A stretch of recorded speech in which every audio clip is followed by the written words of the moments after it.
Good evening. Welcome to the Well. This is Enjoying Life Fully. We are greeting you and welcoming you to another session.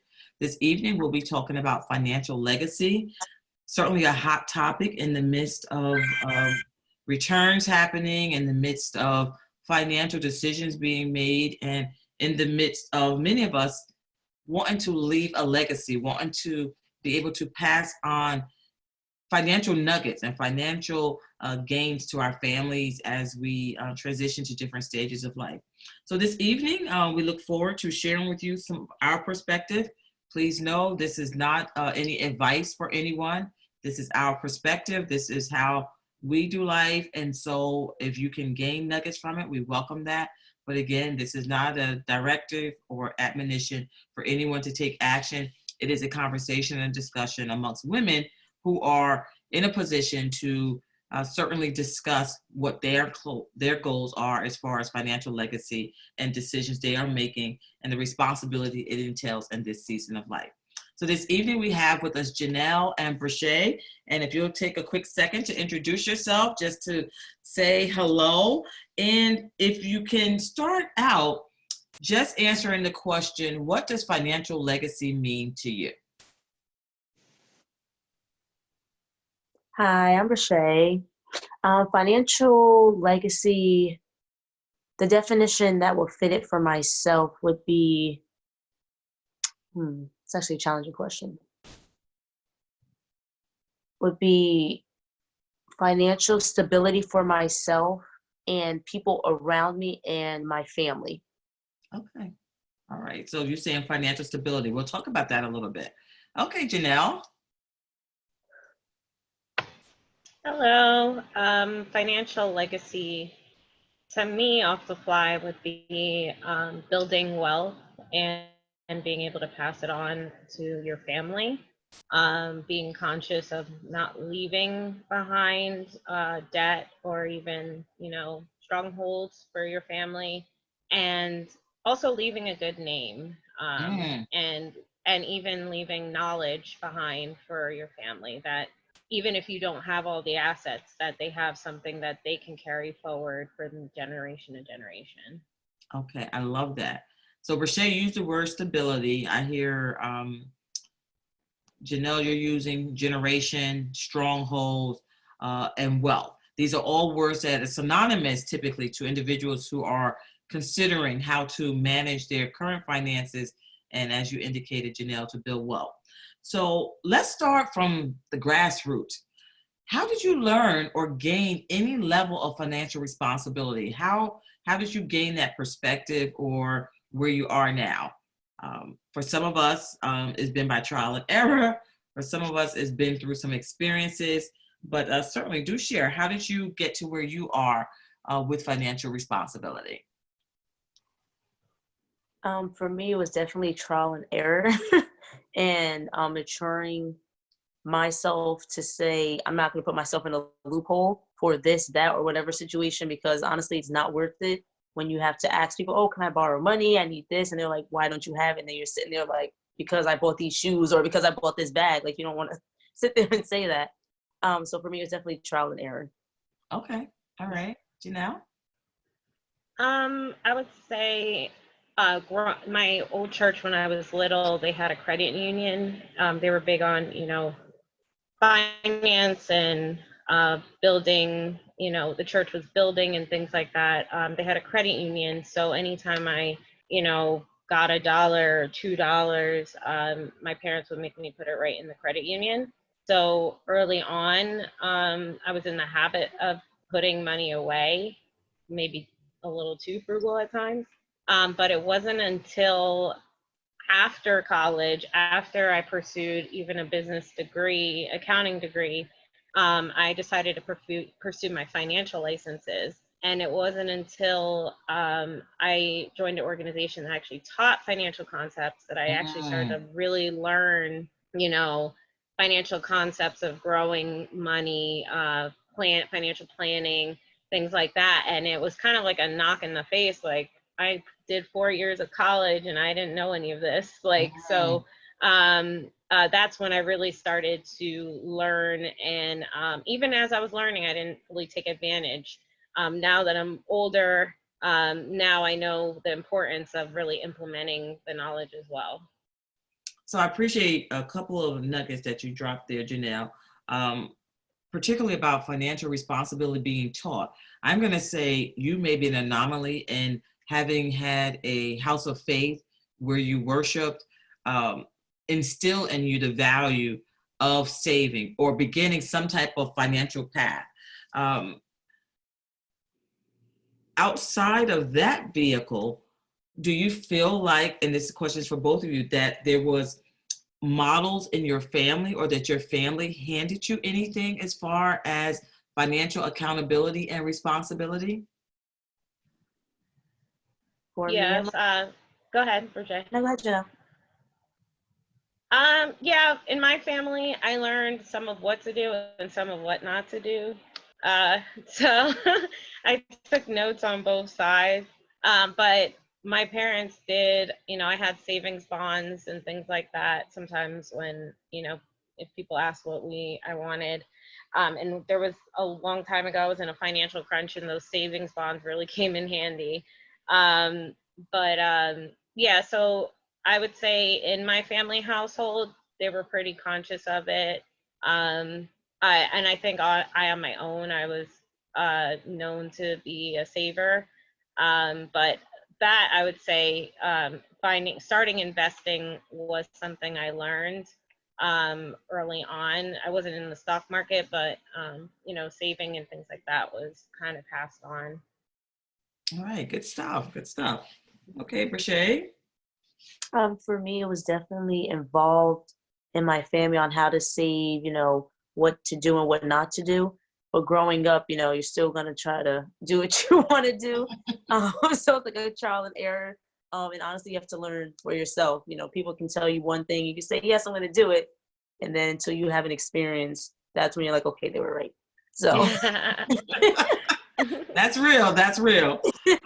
Thank you for that. So you're helping transition right to the very next question or thought that I believe that I'm certainly having, and I believe maybe our audience is having as well. What's one hard lesson you had to learn? Rashay, you were talking about, certainly receiving the information, but charting your own course. Are you both open to sharing one hard lesson you've learned about financial responsibility and financial accountability or managing money? What's one hard lesson you've learned? Definitely for me is not going beyond your means, and not putting yourself in a loophole. Like, it's okay to wait to get something, or, you can set goals for you to get it. You don't have to just put yourself in a loophole to get it then. So that's important, Brashay, because I will offer that the gratification that spending sometimes provides is a driver for many of us. There's a consciousness or awareness, especially in this day and age where everybody has their banking app on their device. So there really isn't I believe, an opportunity for you not to have a clear understanding of where you are and how much you have. But certainly sometimes that gratification that comes from making that purchasing power sometimes outweighs the reality or the financial goals that have been set. So I think many of us can agree with you on that. So recognizing that, how do you curb that? How do you begin to live in a way that honors your financial goals as opposed to that gratification that's derived? I think gratification is great to have, but instead of buying it instantly, maybe you put $50 to $100, away a month where you can still get it, but you're not putting yourself in a loophole with the credit cards or borrowing money. Whereas, like, okay, I have it now, but you still owe someone money, or you still owe money that's really not yours until you pay it off. So having the money before you purchase something. Okay, that's a great model. That's a great model. You're speaking to a large audience here, and that's a reality. But I will acknowledge that I think it's still a struggle for many. Easier said than done. But so Janelle, I'm gonna toss the ball your way. What's one lesson that may have been challenging for you to learn or an experience? Two things come to mind, but I'll say just because you can afford it doesn't mean you'll enjoy spending it. Mm. So, I like that. Ooh. yeah, so like buying a new car, you know, you can afford, like, depending, I came out of college, I already had a full-time job in place. So I bought a new car. Yes, I could afford it. Yes, the interest rate was great and everything, but boy, was I so glad when that payment was finished, because it was a little higher than the range that I was going in there for. Mm-hmm. And oh, when I was freed up, I was able to save more. I was able to do so much more. I was able to travel more. Yeah, so that was one thing, that just because you can afford it doesn't mean you're going to enjoy spending it, because it's something that's continuous. And then, also save, even if you are a saver, savings don't last, because I had changed jobs, and I saving is so important with an emergency fund, but people think because this emergency fund is going to last them, you blow through money when you're not taking in money. And by the grace of God, you know, income came right when my savings was coming to an end, but it Mm. really taught me how quickly, uh, even when you know, you're not doing anything extravagant, but living day to day, how money can really flow out. Your outflows really do count. Yes, that's awesome. Two nuggets there, especially about the car piece. Um, in this culture and in this region of the country, you know, a lot of people associate their status with their vehicle.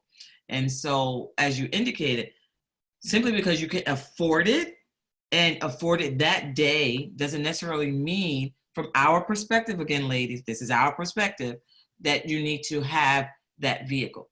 That oftentimes there are alternatives to living a lifestyle that you desire without all of the financial, I'm going to call them strongholds, commitments or responsibilities that it entails. One wise financial person shared something with me a number of years ago, and it took a little while for me to kind of embrace it. But one of the realities is that she shared is that oftentimes when we look at purchasing power, we're always looking at things at the front end, at the newness of it. And there's a value associated with something being new. But the minute you touch that thing and it becomes used, it depreciates so quickly. So when we're talking about vehicles and cars, you know, one of the alternatives that I think most financial gurus will encourage is, if you have the purchase power, then look for that car that's maybe 1 year old, where it's already depreciated and you're not paying that upfront new car cost.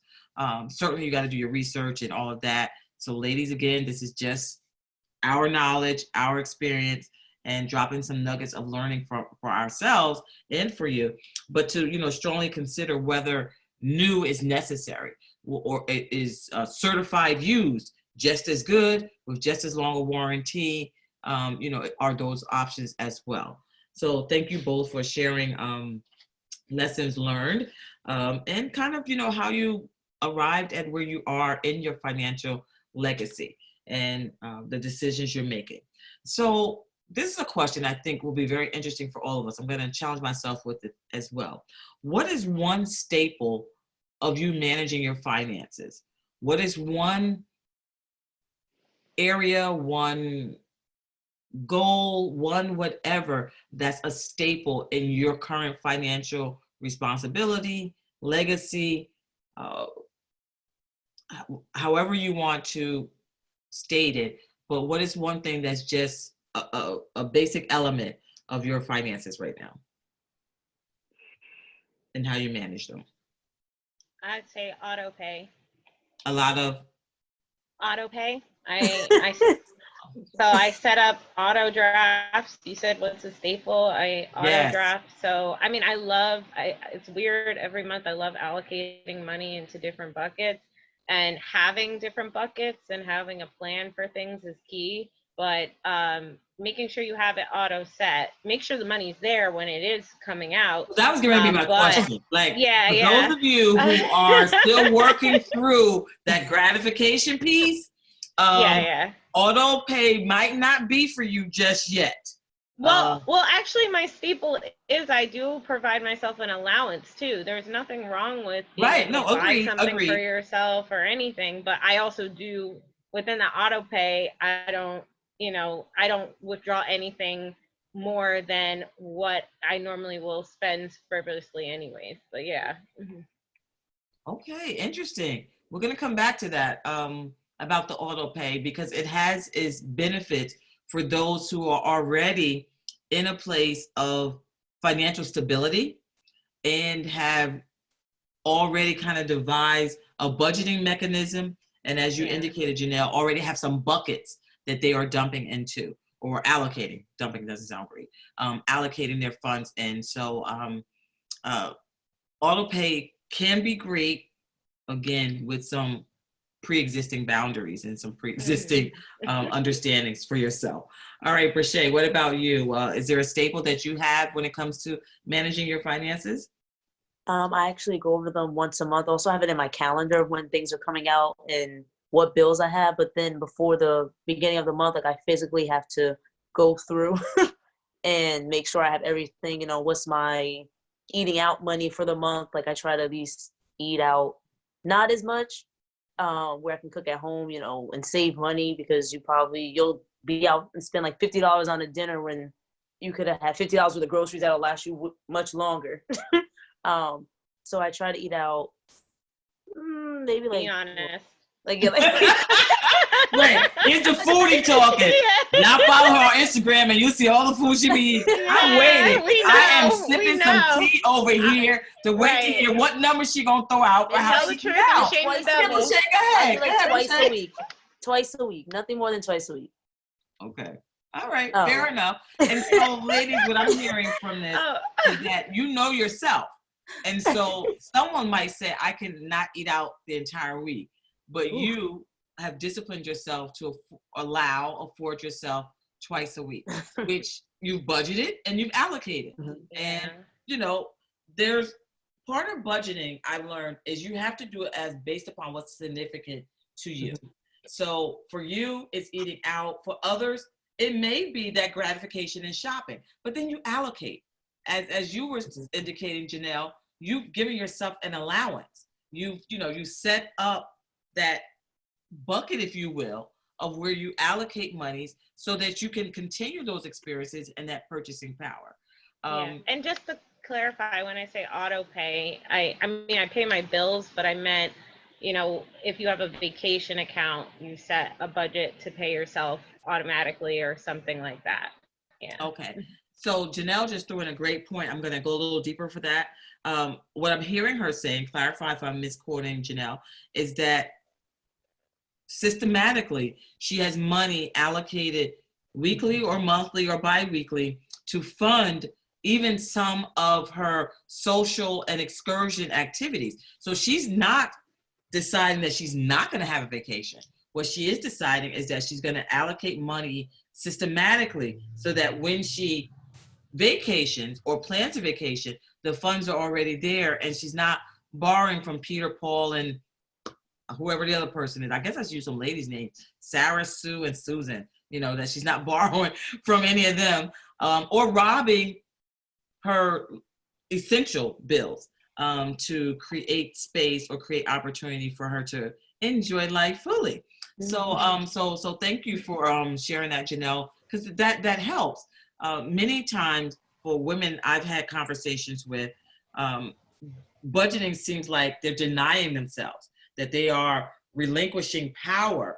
And based on my experience and even training, that is not relinquishing, it's actually empowering yourself. Because now, as you said, Brashay, when you go monthly, you have a clearer picture of what it is you want to expend.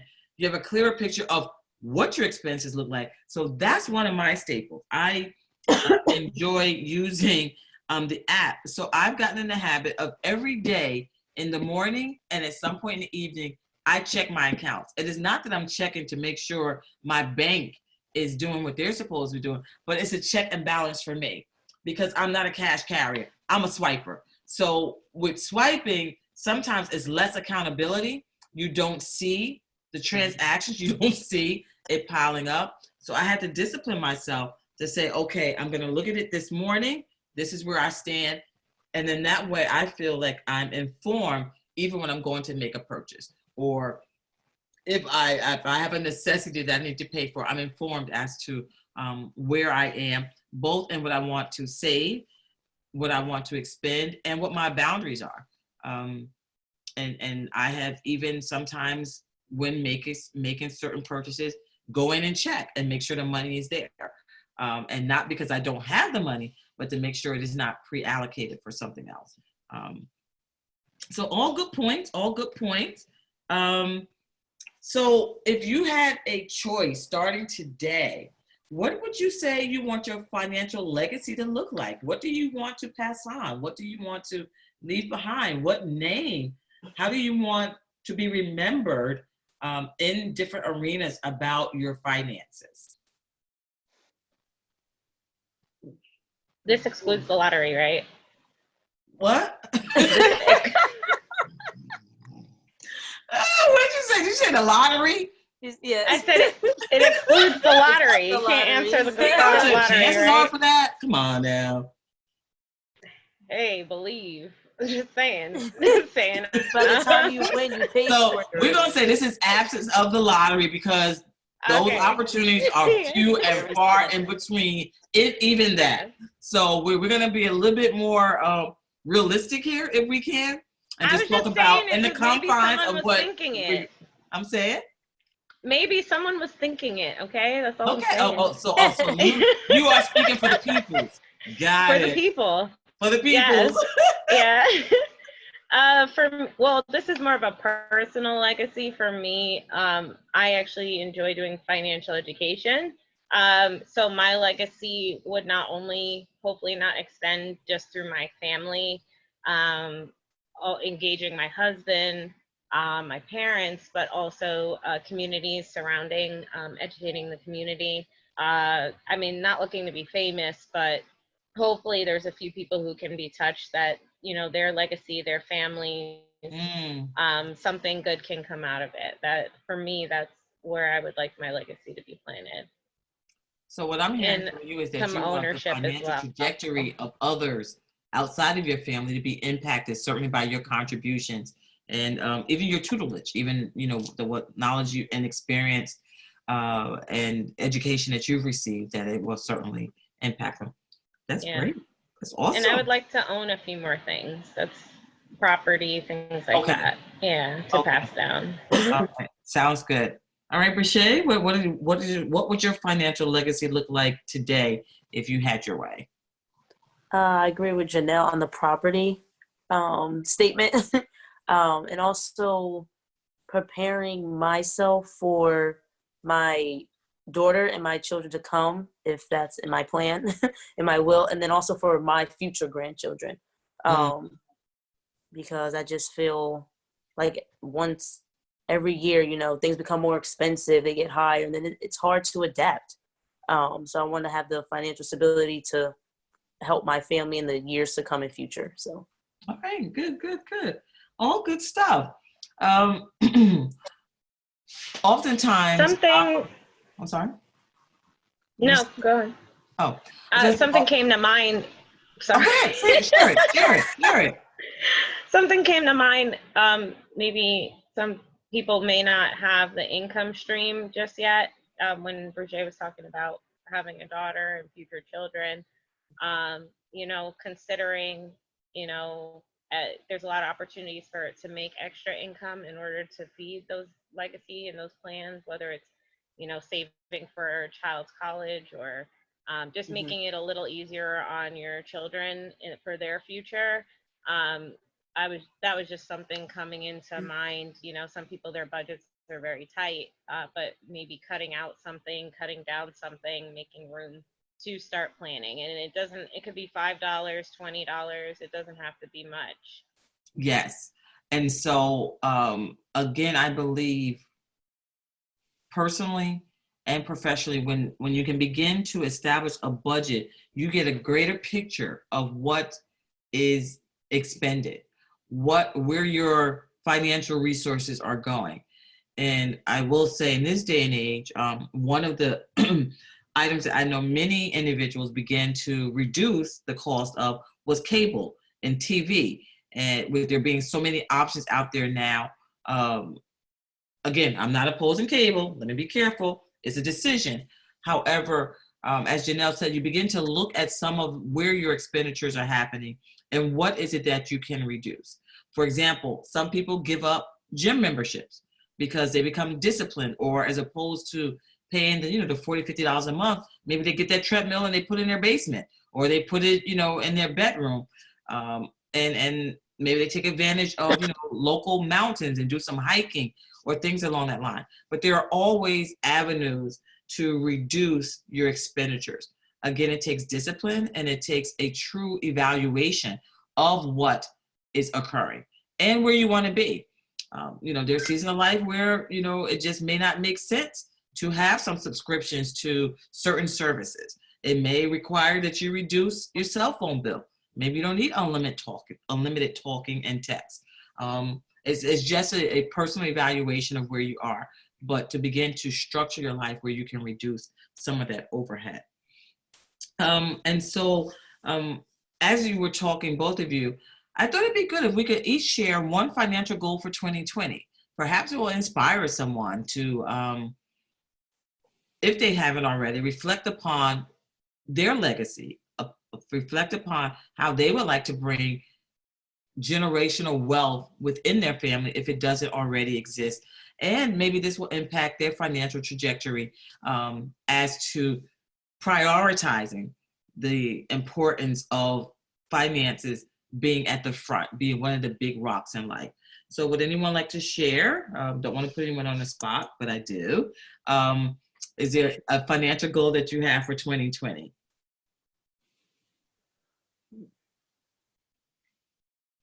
Wow, crickets. Oh, I don't know how to interpret that. Well, let me see. Our goal, you said you do want to say it. Well, we're looking to be pre-qualified for home ownership. Okay. Eventually, so. Yes, that's significant. That's work. As a homeowner, that's work. Not a lot of work, but there are steps, and it's really a mirror of your finances. Is looking at what your history has been. So I encourage you. Congratulations! I'm looking forward to you all being homeowners. Welcome to the world of home ownership. All right, Brashay, anything that you want to share? For me, it's just putting more money aside into my savings. Okay. I know it's really simple, but it's like, okay, Yeah.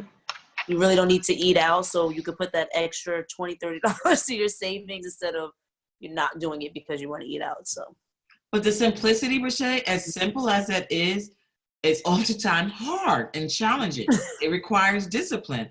So be encouraged. Allow yourself to see that as a goal, and the rewards will certainly outweigh those gratifications that are temporal. I enjoy eating out too, but the reality is that you're hungry 2 hours later, 3 hours later. And so the investment of saving has a greater reward. It affords you greater access and greater financial opportunity in the future. So before we close this conversation, is there any pitfall you'd like to encourage our viewers to avoid? Any pitfalls?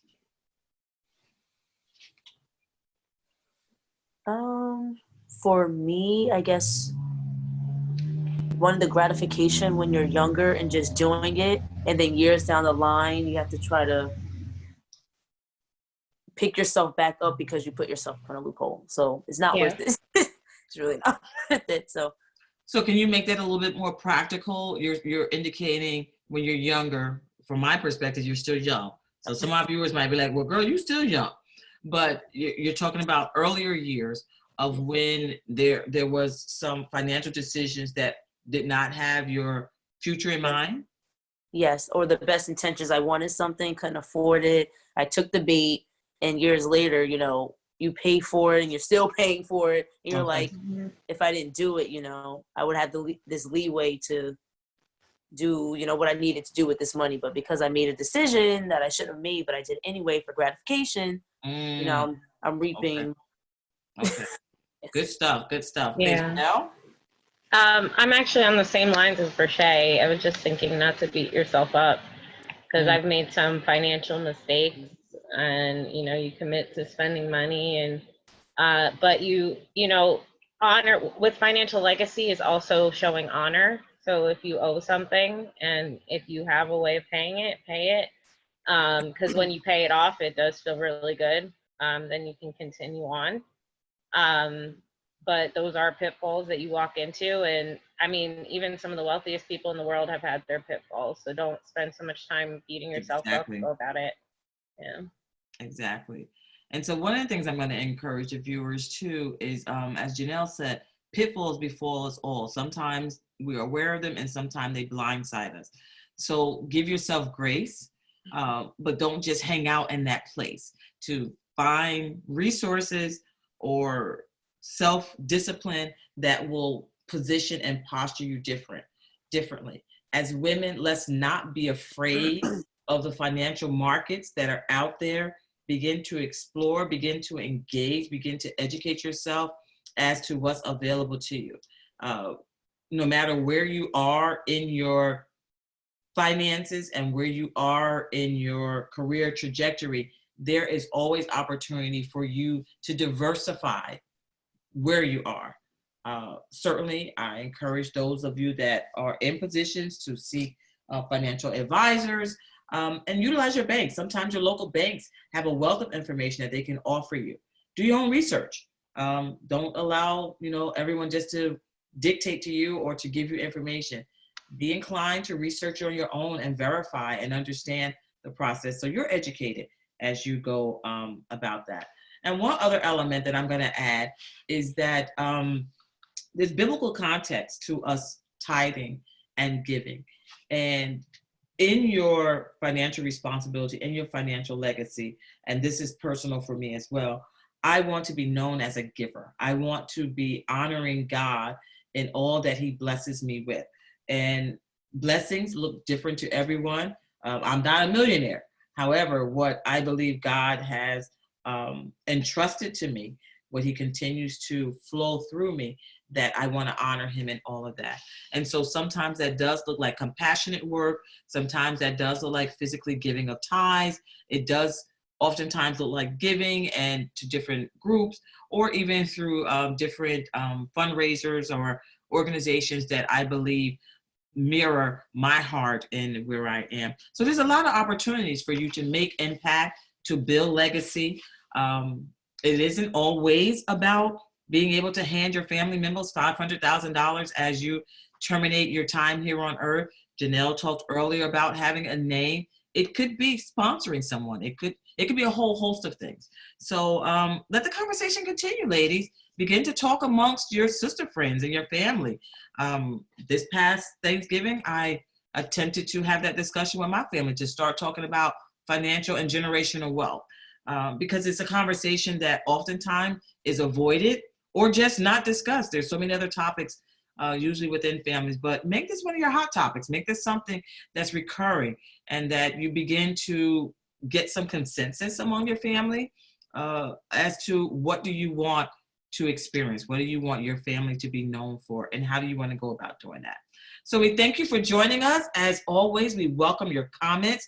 We want to hear from you. Perhaps we missed a nugget that you have. We want to hear all about it. So drop us a comment. And if you're interested in joining the conversation, we have so many other topics upcoming that may be of interest to you. Reach out to us, certainly on our website, enjoyinglifefully.com, or we're on Instagram and we're on Facebook. Reach out to us.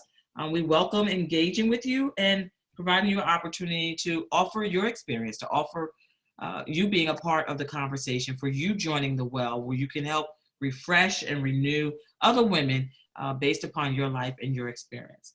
So with that, we say have a great week. We want to wish you and bid you well. And will we be able to close our time out in prayer? I'll lead us in that. So dear Heavenly Father, we thank you for this evening. We thank you for this opportunity to talk about finances, Lord God. We thank you for who you are and how you continue to rain down your blessings upon us, Lord. Although we all may not be exactly where we desire to be in our finances, Lord, we know there is a road and a path towards greater freedom and greater responsibility. May we prioritize that. May we begin to educate and inform ourselves of the avenues, of the resources, of the opportunities where we can release, but always also increase. So we thank you for all the good things. We thank you for all how you provide and care for us, and pray that each woman on this line and those that are listening and participating and even being intrigued are blessed beyond measure. In Jesus' name, amen. Amen. All right, ladies, we bid you a good night and a blessed week, and we look to connect with you soon. Be well.